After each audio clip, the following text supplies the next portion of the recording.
What is going on, everybody? Welcome back to Off the Bench. Of course, I'm DeMarcus. And I'm Ty. And as y'all can see, we got a special guest. And please don't be weirded out about our position. I know me and Ty, we tend to sit around the other side from each other, but we want to switch it up. So I got a special guest, known this man for a long, long time. And, of course, he is just released his brand new book called Trade Off, the one and only Alfy Smith, man. What's going on, Alfy? What's up, man? Thank y'all for having me, man. Yeah, man. Yeah, man. So today we want to just kind of dive into, just your journey from star athlete to professional trainer or boxing trainer of one of the best to ever do it, Roy Jones. Yeah, man. It's amazing the journey. I started off with basketball, man. I was like 7 or 8 years old, and I had never touched a basketball in my life. Okay. Only basketball I had seen was the Harlem Globetrotter. Yeah. And the Washington Bullets, because I kept hearing Wes Unseld name. I'm watching and looking at his body like, this big dude killing them. Uh-huh. So over there in Bell's Head, over by Catholic High School, my uncle and them were playing a game of 21. Okay. They shoot 2 and shoot 3 free throws. Yeah. And they had a wooden backboard with the rear rim and nets.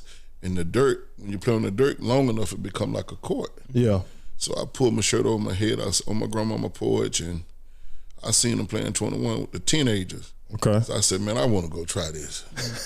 I just seen the Harlem Globetrotter. Yeah. So I went out there and said, let me play. They said, you too little. And I got out there and a long rebound bounced to me. Okay. Just like in the book. Yeah. I looked around.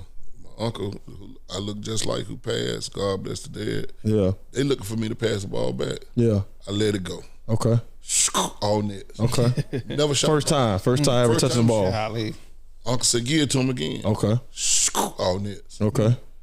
Give it to him again. All nets. First 3 shots of my life were all nets. Had never touched the ball. Nobody showed me how to shoot a ball. Yeah. The 4th one, I shot, hit the back of the rim and came out. Okay. So all the older kids, they like, man. Natural gift right there. Yeah. Yeah. 75% my first 3 shots. Yeah. Yeah.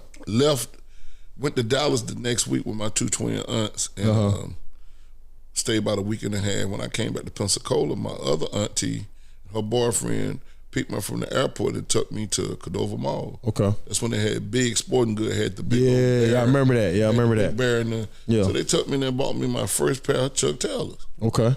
Black. Now you can't tell me nothing. I got some Chuck Taylors. Yeah. Gold trousers. Yeah.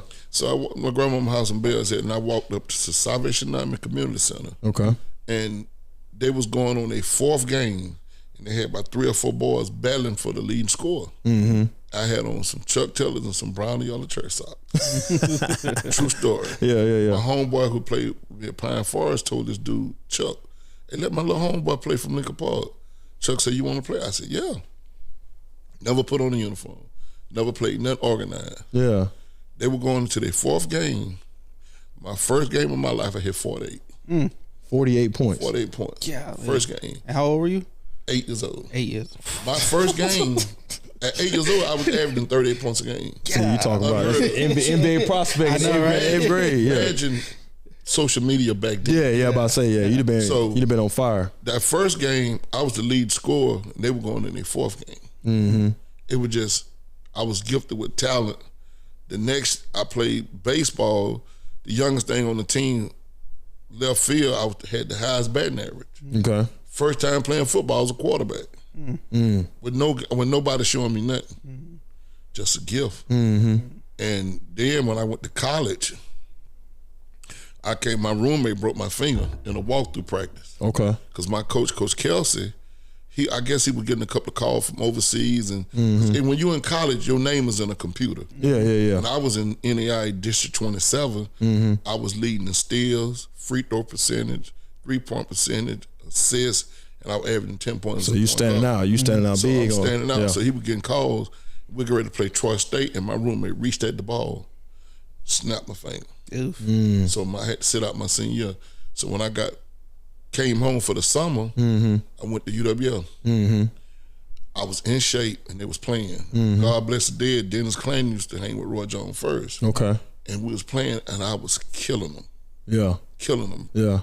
Dennis called me and said, man, I don't know what you did, but Roy ain't stopped talking about you yet. That's the thing about people. People don't realize, like, Roy Jones, like, he loved to play ball, man. That's how I met him. I met him playing ball at Softly Field. That's how I met him. We used to go out there. So the next day, I come back at UWF. Roy, head coach, he picking Tim. Roy said, I got Big Al. Uh-huh.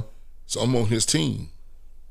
Somebody scored on Roy. Okay. I came back down and said, Roy, take that nigga back. Roy said, yeah. That's what I've been missing. Yeah. He said, what you doing tomorrow? Yeah. I said, I'm trying to find somewhere to hoop. He says, spare time know what you state. That's Dennis Clam calling spare time. I said, yeah. Okay. So I'll be about 9:30, we're going to the base. Yeah. So he picked me up in the Jeep that I ended up having. Okay. We get to my street. I'm in the back. I'm like, man, I'm in the Jeep with Roy Jones, man. I wonder what kind of music he like. He took a right. Yeah. On Harrington. Uh-huh. Got the left and took another right. Got by Darryl Verdon house. Slick Rick came on. Hey, young, where I said, oh, this is my dog. This is my dog. Yeah. From that day on, we've been best friends. Really? Yep. So when you met Roy in the early years of his life, was he already boxing, or he was like kind of he was getting into it? Matter of fact, like the story in the book. Yeah. My roommate, not my roommate, one of my teammates, a white dude from Bayman and Kel Mixon, we sit there and watch the Olympic fight. Yeah. And I told him I know Roy, but he didn't believe me. Okay. So, but when they whooped Roy in the Olympics, he had tears in his eyes. But Roy said he didn't want to box no more. Yeah. So that summer, I came up there for an alumni game or something, and we knocked on his dorm room because I was gone. I opened the door, he opened the door, and I moved, and Roy was there. He liked to faint it. He couldn't believe it. But Roy was already a boxer. But how I got the job with Roy, we used to hoop Softly Field, NAS, Cobb Center. Yep. And he would take me back to Lincoln Park and go back to the gym. Okay. So one day he said, hey man, I'm gonna take you to the gym with me. He said, my dad is gonna try to skate, be tough. I said, I ain't got no problem standing up. Okay. He said, okay then. All right. He went to the gym. He was sparring. He had a hurt hand. But he was sparring a former world champion. And Roy jabbed up and jabbed to the body, and then he faked like he was gonna jab to the body and hooked him. So on the way home, I said, hey man, that was sharp how you faked that dude like you're gonna jab him to the body and hooked him. Roy said, you seen that? I said, yeah. I've been in the gym like that. Yeah. So that Wednesday he trained, and the Thursday he sparred again. This time he faked the dude like he was gonna jab to the body, and hit him with the right hand. So Roy said, I'm driving the right out. Big, what you seen today? I said, man, you fooled the shit out of both of us today. I said, you ain't hit him with the jab. I mean, hook off the jab to the body, hit with the right hand. And he like kept driving. So that Sunday I get a call from Stanley Levin, RIP. Okay. He said, hey man, come down here and sign for this $100. Roy said, you need a battery for your car. I said, yeah. Went down there to the Levin Law Firm and signed for the $100. He said, oh yeah, you on the payroll too. I said, yeah. He said, Roy like you. Yeah. Then me and Roy started going to the gym at night by ourselves. Okay. Doing dribbling drills. Isaiah, Jordan stuff. Eddie Johnson. Then he showed me how to do mids. He showed me how to keep distance. Okay. If you watch everybody else do mids, they meet. They meet the punch. I let you punch through, and I do everything realistic. Okay. So I watched him shadow box. Okay. If he throw a 1, 2, 3, and then uppercut, I watched him shadow box. So I said, okay. We worked on the 1, 2, 1, 2. Then I add the hook, and I started adding the 4 and 5. Yeah. He looking, paying attention, and that was it. I'm gone. Yeah. So when you started getting the hang of the training, like is it more of a back and forth when y'all training, or he just like he kind of telling you what he wants to work on? I watched the combinations, what he shadow box and what he hit on the bag. Yeah. And I just started putting it together myself because I started watching. I could see stuff. Gotcha. God put me on earth as an athlete. Yeah. I could visualize. I for it too. Yeah. I could see it. Yeah. I could watch 1 or 2 fighters fight. I could work his corner and work his corner. That's how I got good.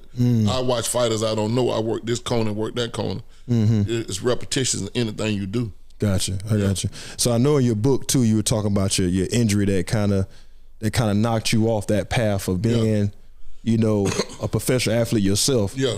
So tell the people about what exactly was that injury, you know, for the ones that haven't read the book. It's finger injury. Okay. My right index finger, my roommate swung at the ball. They had a big write-up in Montgomery paper. I'm from Pensacola, and the point guard for Troy State was Charlie Mack. He was from Pensacola, PJC. And we was meeting up. He was doing his thing, and I was doing my thing. Okay. So they had a write-up, 2 Pensacolians meet. But unfortunately, my roommate broke my finger. And Chris, my dog, but I think it because he was from New Orleans, and my cubby was here, and his cubby was there.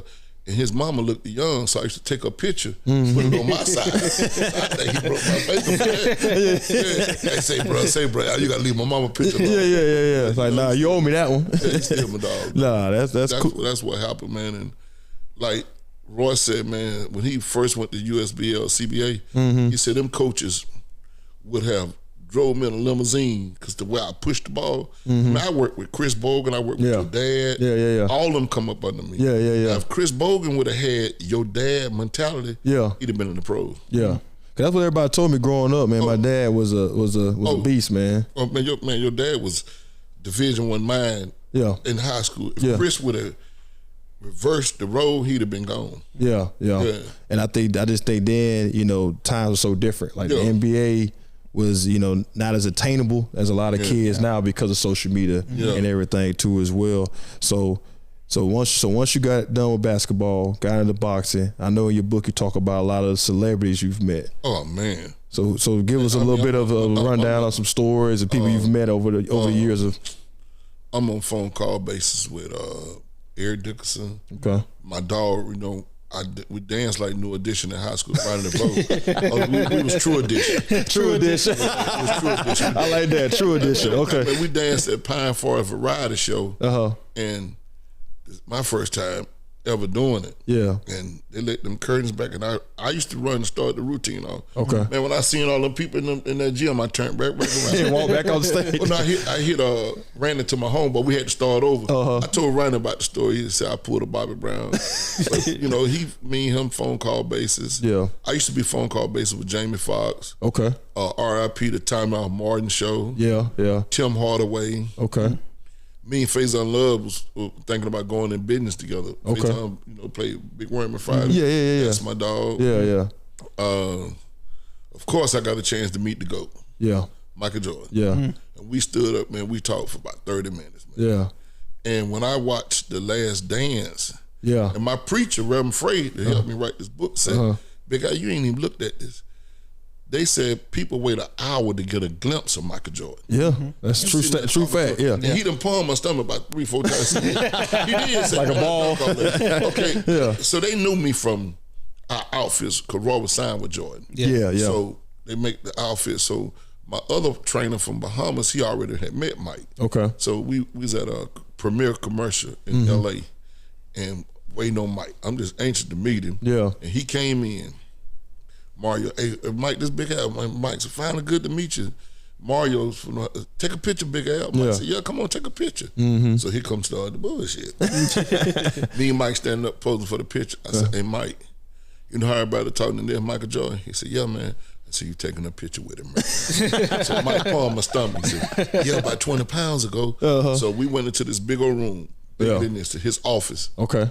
Mary J. Blige, Eddie Jones, Track Star, Ron Hopper, everybody you name there. Yeah. So Royce sitting at the door in a stool, and him and Mike greet. Mike turned around and pat my stomach. Well, your boy said he the next Michael Jordan. Roy looked at Michael Jordan and said, Mike, that nigga can bun. So that solidified what I was saying. So Roy said, man, he can bun for real. Yeah. So I'm gonna go on the wall and chill and just enjoy the moment. Yeah. I look to the left. Standing beside me, Michael Jordan. Yeah. And that's when it started. Yeah. I said, Mike, my mama heard me cuss when you was a freshman, you dunked on 3 of them for Wake Forest. He said, for real, man? I said, you had one there. I said, you caught the ball like you gonna spin back and set the player. I said, like you caught Pat Ewing on the goal, waving his hand with them bad ass knees. So he started laughing, right? Then like you caught Pat Ewing. Yeah. Then I told him about the boys and college wanted to fight me because I said he was better than Dominique. He said, Monique, my man, I said, yeah, Mike, but he wasn't you. Mm-hmm. Then here come the story. I said, Mike, you know you my dog, right? But me and you couldn't have played together. He said, why, big hell? Mike, you like that ball, I like that ball. Mm-hmm. Both of us can have the ball. I ain't started pitch, but I got to have that ball. Yeah. That's in the book. True story. Yeah. But I kicked it with him like that. Warren Sapp. Yeah.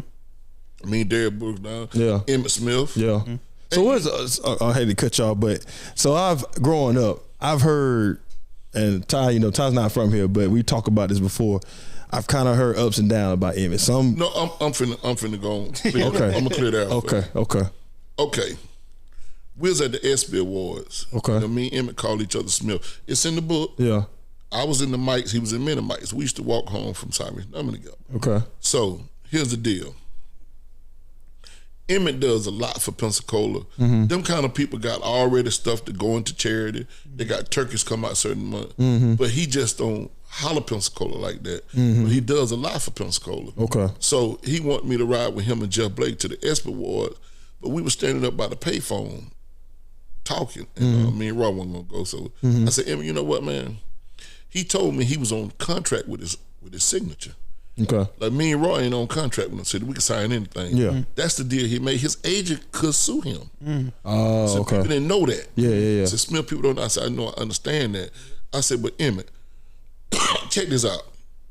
When you was at a Scamia, you was great. But what if people didn't really get to know you were great, but you know you was great? Imagine you going to 10 businesses, 10 banks, and ask for a loan to pay for you to go to Florida. When you make it to the pros, you're going to pay them back. Out of 20 people, you wouldn't have got no help. So you don't owe nobody nothing. But you do it. So the next morning, Emmett called me and said, Smith, I was thinking about what you said. You exactly right. It's true. He do a lot for Pensacola. People just don't know it. So there's a lot of stuff that just don't be. He's on contract with his name. Yeah. Yeah, that makes sense. That makes sense because you don't want to do something and then next thing you know, now you got a lawsuit on your hands. Everything is business. Yeah. Everything is business. Yeah. So Roy made sure with his stuff that he didn't get under that type of contract. Oh man, I got some Roy Jones trading cards. They made like credit cards. Yeah. I'm sitting on a couple of million worth of dollars at my house. Just in cards. They hard. They made like credit cards. I got one picture of him when he was 17 years old standing on the door. Oh man, ain't nobody got that picture. I'm about to say, yeah. I bet if you know him since he was that young, man, that's crazy. And like I said, to see all the things that I've been through. So, what would you say in that journey with Roy? Because like I say, leading up to the Tarver fight, leading up to kind of the climax of his career, like what was that like? If Roy would have never fought a heavyweight fight, he would have never lost. Okay. Roy, man, people say I'm saying that because I work with him. I've been in the gym with him. Roy was that great. Roy took all the great fighters and put it into one. He Michael Jordan of boxing. And he got a call from Sylvester Stallone to do the last Balboa rocket movie. So I was in Wedgwood, over there by where your folks from. Yeah. The bottom by that club. Okay, yeah, I know you're talking about. Yeah, right down the corner. Yeah, right on the corner. Roy called me and said, hey man, you want to be in the rocket movie, the last movie? I said, yeah. He said, but they want me to get up to 200 pounds. I said, well, look here, dog. We only going to get paid once for that movie. Yeah. But if you go to 200 pounds, you're going to have more fights. So you got to do what's right for you. So instead of me looking out for me, getting a part in the movie, I'm telling you the truth. Yeah. So Tarver took the fight and got up to 200 pounds. And Bernard Hopkins like to kill him. Yeah, he did. So he wanted to say it, but he couldn't say it because he told Roy don't make no excuse. So it's a difference. Yeah. They don't lose fat, they lose muscles. Yeah. That's the only reason Roy lost. Yeah, because he was in a weight. Man, you got to see him in the gym, man. The boy brilliant. Yeah. Because I've seen some videos, some clips of like Floyd and the other greats like in the gym. They can't do what Roy did. They can't do what Roy did because he, like I said, Roy said, I was put on earth for basketball. He was put on earth for boxing. Yeah. Me and Roy in Las Vegas at UNLV gym. Okay. We used to hang out with J.R. Ryder. Yeah. Ever heard of him? Yeah. I know J.R. Ryder. Yeah. Yeah. We go in the gym with UNLV team. The basketball team? The team. Okay. Unofficial practice, but everybody that's being there. Yeah. I get picked first in UNLV gym. we call Roy right now and ask him. I get picked first with the team. Roy got back in the rental car. We got back to the hotel in Vegas. He just shook his head. He said, "Man, you just killed UNLV team." Just like he said on that All the Smoke. You seen that show? Yeah, I seen him All the Smoke. He talked about me. Yeah. And then we did the HBCU with the right guidance, man. Who know where I could be at? Because I got a phone call from Steve Williams from Florida State. I visit Clemson and I visit Indiana State. But when you ain't got that father figure, like I'm in my nephew life, if you get a call from Florida State, you finna follow it up for your son. Yeah. You know, I was the only child for 17 years. My dad had died at 5, so my mama just really didn't. She didn't understand what to do. Yeah. So that's a tough thing when you, like you say, you trying to level up to that professional level, but you just don't have people in your corner that understand how that works. Because like I try to tell my guys, the high school kids I deal with, like it's a business. Once you get up in the scholarships is business. Yeah. That's a big investment for the next 3-4 years. And your mom them ain't there to wake you up. It's a business, bro. Yeah, you're exactly right. So a lot of kids, that's why you see so many of them come home because they get hit in the face with like, hey man. Reality. And then the first thing they want to say, the coach didn't like me. The coach didn't like me. That was, bro. I was telling Ty like that was the biggest thing when I was coming out of high school. Guys that would come home and be like, I'm like, man, what you doing here? Oh man, the coach won't let me be me. It's like, well, nah, you can't be you like you want to be. You in his system. Yeah, you got to play his system. And you got to play by his rules. Coach got the best player from the other county or the other state just like you. Yeah, exactly. Yep. They can play the system better than you. And getting their work. Yep. And going to class. Yep. And going to study hall. Yeah. You don't want to do all that. Yeah. It is what it is. Yep. So adapting to, basically, you said that you picked up all your sports just naturally. Which one you think came more easier for you? Basketball. Okay. Basketball. And then I'm becoming a trainer, man. It was like, I couldn't believe it. Coming from cleaning the gym to in the corner with the best in the world and doing mitts with the best in the world. And like Roy, this more than money for Roy to say like I'm in the top 2 or top 3 in hand mitts ever. Really? Because you got to be there with him. Yeah. Everything we do. Yeah, because as fast as them hands and the power they eat. And we got so many different combinations that I could call something out from a fight and he knows exactly what it is. I say Thomas Tate, he know what that is. Yeah. So when you was prepping for a fight, where you, like you say, you were just getting a lot of notes on the fighter, and then that's how y'all would spar. Here's the deal. Oh, Roy did this one time too. Okay.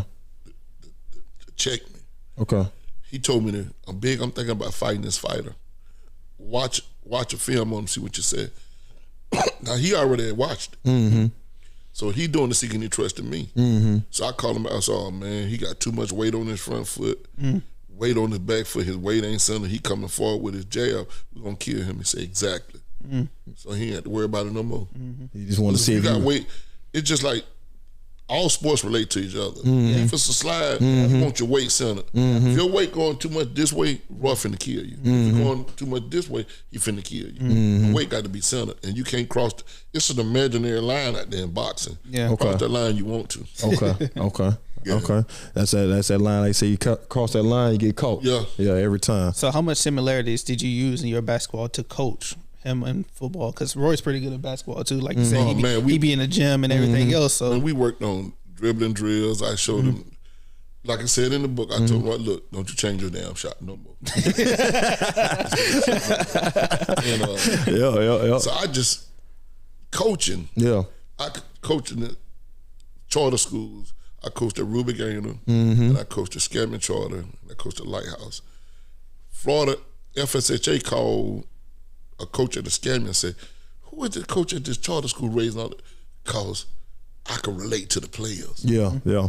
Now, a player that had to babysit 3-4 times a week and eat noodles, he won't quit on you. But if a player got the latest game and mama buy him Jordans and all that, he'll quit on you. Yeah. Go get to one of them players that's home spoiled, and got to eat noodles and had to babysit his little sister and brother 3-4 times. Yeah.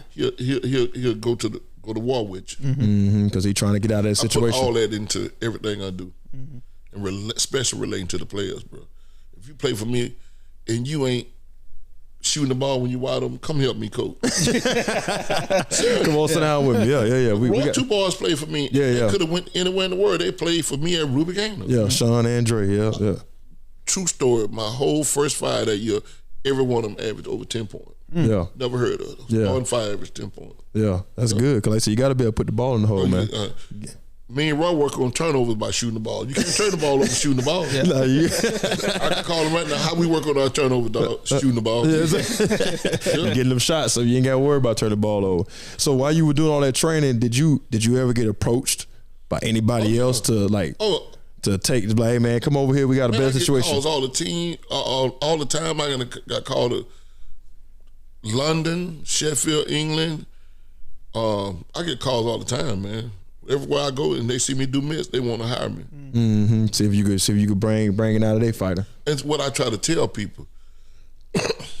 I can train you and polish you up the way you fight. Mm-hmm. Okay. I can train you like Roy fight. Mm-hmm. Only Roy can fight like Roy fight. Yeah. I can show you some of the combinations, but you might not be able to do them like Roy. I can speed your hand up, but I can't make you be Roy. Mm-hmm. I can show some of the stuff. A lot of people, that's what they want. They want that Roy Jones effect. You just can't do it like you do. Yeah. Because people don't know the key to boxing is your footwork. Yeah, definitely is. Anybody can punch. Yeah. Because I think a lot of people, like I said, they see the skill set that he had, and they think, oh, I got a little glimpse of it. Yeah. And let me try to hire somebody like you to bring the rest of that out of me. I could just speed your hand up the way you fight. Yeah. Help you the way you fight. I can't help you fight like Roy. Yeah. I could show you some of the stuff he do, and you can put it in implement it the way you want to, but you ain't gonna be able to do it like him. Yeah. So what was it like? I mean, did you help him out when he fought Mike Tyson? Oh yeah.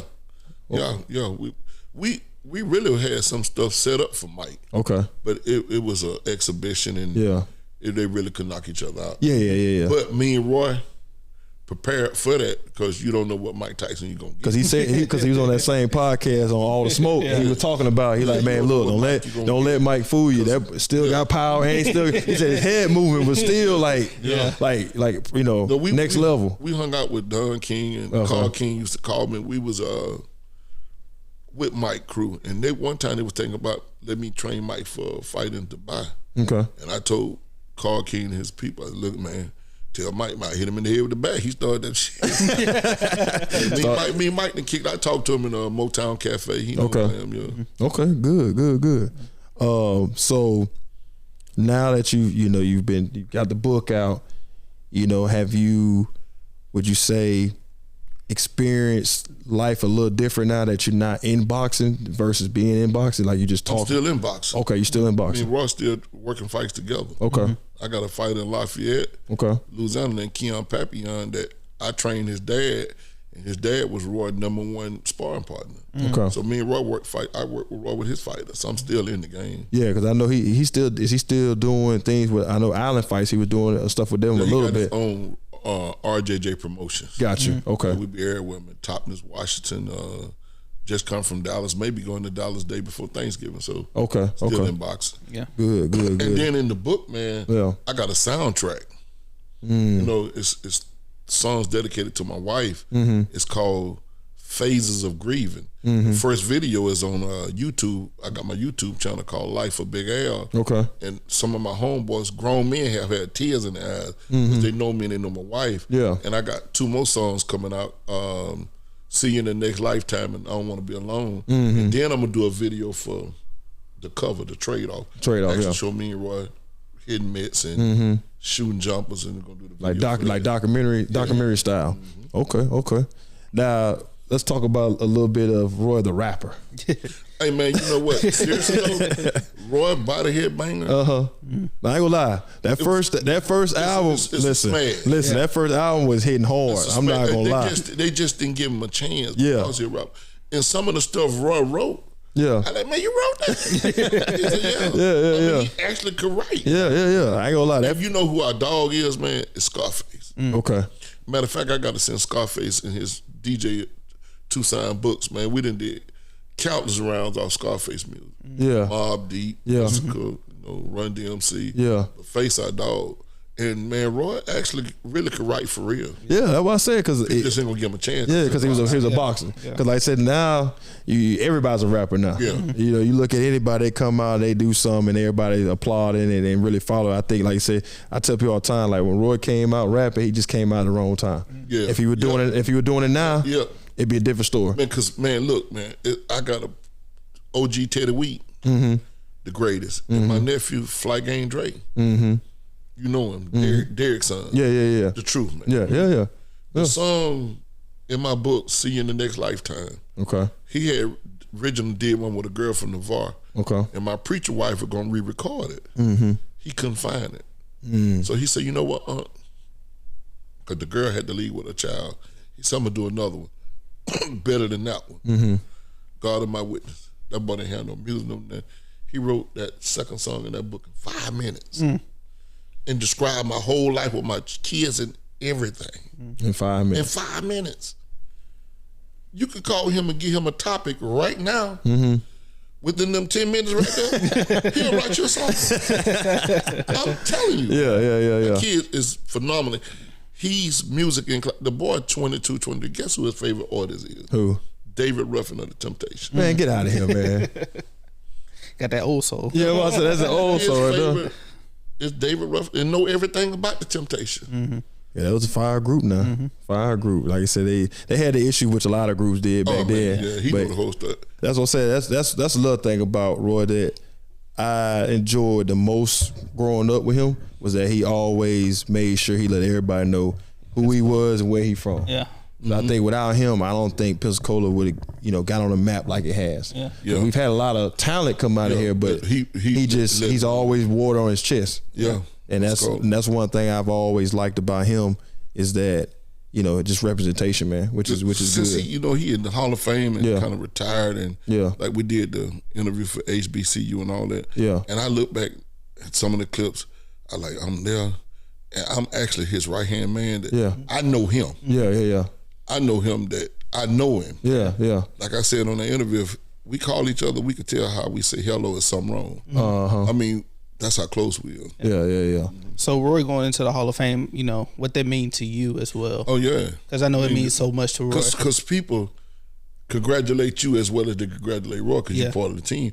Actually, he going into the Florida Hall of Fame in June, and I'm going in the Florida Hall of Fame as a trainer next June. Man, that's big right there. Yep. So you gonna be in a what's it called, luxurious group of people, man, that don't have that opportunity all the time. Just like the people, man, I always represent. I represent Pensacola, but I love Lincoln Park. That's where I'm from, and I gave toys away to toy drives, and I'm always say Lincoln Park for life and Pensacola for life. Same thing. Yeah. I try to help people in the hood. I mean, your dad, Chris Bogan, I can't say enough because, man, I wish Chris Bogan had your dad. Mentality, man. He definitely still like that to this day. Oh yeah, ain't nothing changed. Still like that to this day. Every time I talk to him, and I think that's why a lot of who I am and the way I move and think, of course, it comes from him. It stems from him. I mean, mannerism and look and everything just like your dad. Bro. Yeah, that's why I say I get lies like, man, every time I go somewhere, they be like, "Is Sean your daddy?" Yeah, man, yeah, he is. They're like, okay, you look just like him. That whole thing, you look just like your daddy. Oh, your grandfather was a deep man too, though. Yeah. Very deep. Yeah, I didn't get a chance to meet him much growing up. Yeah. But like I said, I met him a couple times. But yeah, I've heard stories from him. His magazine. I was on the cover of one of his magazines out front. Okay, nice. Okay, so what kind of advice would you give to the upcoming, fighter, in our area that's trying to either get to a level where they could meet somebody like you that would, invest in them, or they just really want to try to make it in boxing? Really, man, stay focused, man, and stay off the alcohol, the drugs. Yeah. And out the streets. Yeah. Out the street. You got to stay in the gym, man. Yeah. You got to stay in the gym. Everything is repetitious. Gotcha.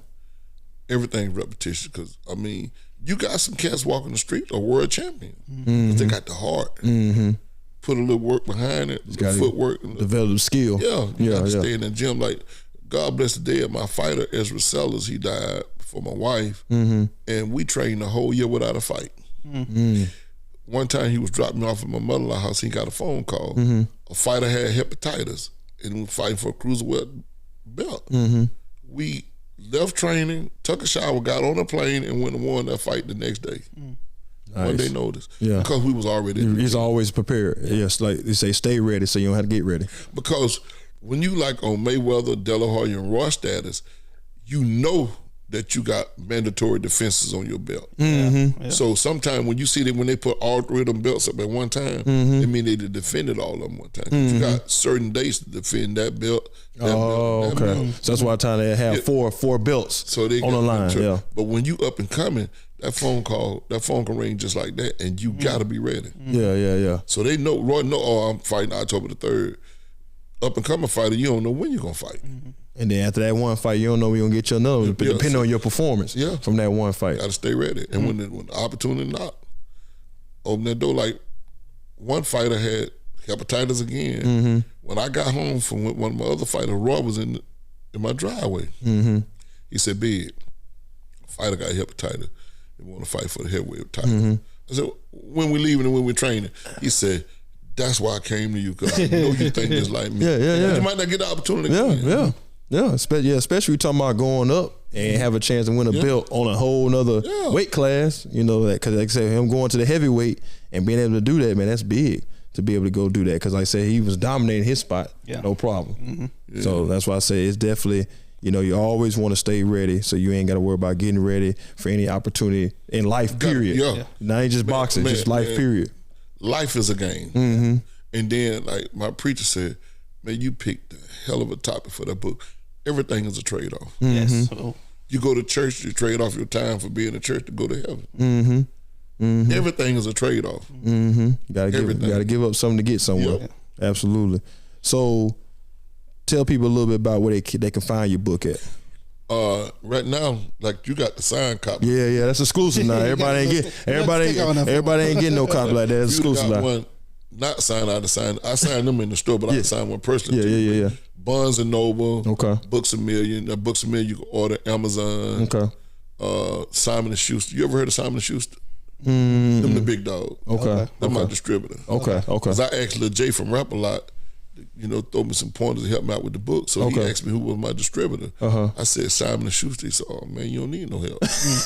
Oh, them the big dog. Yeah. Well, I say if you're dealing with them, you got you somebody behind you. Yeah, but it's Amazon everywhere, man. Okay, good. I say so. And everybody says a good read. Yeah, that's what I say. I read the first little bit of it, man. I'm enjoying what I'm reading, and I think, you know, a lot of it I already kind of know just because growing up and knowing you and being around Roy and all that stuff, a lot of that stuff. But some of the, you know, the people you've met, that's the most interesting thing. And people who I'm on phone calls. Yeah. So Ty, you got anything else for him? So I got my last segment. It's called. You want to do the okay. It's my last segment. Right. It's like kind of like a rapid question. Yeah. It's called checking in. So it's like a rapid question. What come to your mind? And kind of like this or that. Which one you like better, or you know, whatever. Like I said, first thing to come to your mind. Southpaw or Orthodox? Orthodox. Best weight class right now? Man, I don't even know. You don't keep up with that? I don't even know. Okay. Favorite fighter y'all trained for? Who me and Roy trained for? All of them. Okay. I like that. I like that one. Favorite weight class you guys was training for? Super middleweight. Okay. Fight that you want to see happen today? Crawford and Spence. I think everybody wait on that. Now, hold on before you go. Who wins that fight? I like Crawford. You like Crawford? That's what I'm okay. talking I like about. Terrence Crawford too. Yeah. I like Crawford too. Who's your favorite boxer all time? Roy Jones Jr. That's what I like to hear. Favorite country you fought in? I can't answer that. Boy, it's just tough. I can't say that. You want telling yourself. Favorite sport that you keep up with other than boxing? Right now, it'd be football. Okay. NFL or NCAA? I like. I watch college, man. College football. Okay. College and pros. But I don't even watch NBA no more. Yeah, I got you. Yeah. I'm not playing no defense. Yeah. And my last question: Ali or Tyson? Ooh. You know what? I had a shirt. What if? Okay. What if Holyfield and Roy? I would go with Ali. Okay. Ali wouldn't been scared of him. Yeah. Yeah. Like I talked to Holyfield personally. Holyfield told me he was gonna beat Mike Tyson. He wasn't scared of him. Mm-hmm. But now Ali couldn't get caught by them when a Mike Tyson fight. Yeah. His power, for sure. Gotcha. So did you talk to Holyfield after the fight? I talked to him before the fight. Me and Holyfield, you know, I brought Holyfield to Pensacola. Yeah, I remember that. Yeah. Holyfield send me a Bible verse every morning. I just talked to him 2 days ago. Okay. So because I said he's still boxing, ain't he? Nah, he okay. I He wanted to do the Tyson and Holyfield over. Yeah. Very spiritual guy. Yeah. It's his time has come. Like I said, he was a great fighter, one of the best. Well, Al, man, I want to thank you for coming on, man. I really appreciate. Thank God for having me. Man. Yeah, man, I really appreciate you coming on. You definitely help us out a lot on the platform. Everybody that's been on here, man, have really brought some good conversation for us. Mm-hmm. So I really enjoy it, man. And also too, I just want to piggyback on the fact that you're gonna be on the Breakfast Club.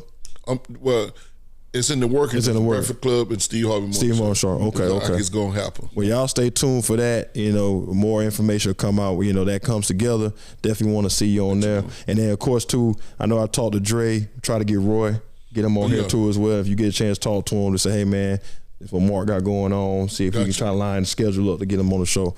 But as always, man, I want to thank y'all for watching, and make sure you like, subscribe, and share. And if you have any comments, please comment down below. Let us know what we could do on the show next, or what we could, if you have any comments about this episode, let us know, and we'll definitely implement on the next show. But until then, guys, we'll see you on the next episode.